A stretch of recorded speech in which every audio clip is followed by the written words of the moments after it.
వయసు వచ్చిన తర్వాత ఖచ్చితంగా నీకు కళ్ళు కనపడకుండా అయిపోతుంటాయి, పళ్ళు ఊడిపోతూ ఉంటాయి, చర్మం ముడతలు పడిపోతూ ఉంటుంది, కాళ్ళల్లో ఎముకల్లో బలం తగ్గిపోతూ ఉంటుంది. ఇది ఖచ్చితం. ఎందుకంటే దేవుడు చెబుతున్నాడు, మా బాహ్య పురుషుడు ఏమైపోతాడు? కృషించిపోతాడు. అవునా?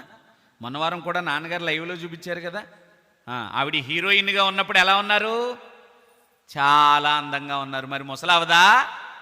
బాహ్య పురుషుడు కృషించిపోడా? మరి కృషించిపోయిన ఫోటో ఎలా ఉంటుంది? జయసోద అప్పుడు బాగుంది, మరి ఇప్పుడు జయప్రద అప్పుడు బాగుంటుంది, మరి ఇప్పుడు? అవునా? అంటే ఏంటి దాని అర్థం? బాహ్య పురుషుడికి ఏముంది? కృషించిపోతాడు, వాడి చచ్చిపోతాడు, వాడి మట్టయిపోతాడు.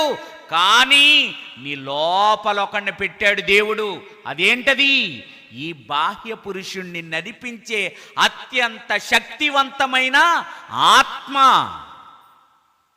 ఇంతకీ కనబడేదాన్ని కూడా నడిపించే కెపాసిటీ దేంది? ఆత్మదే.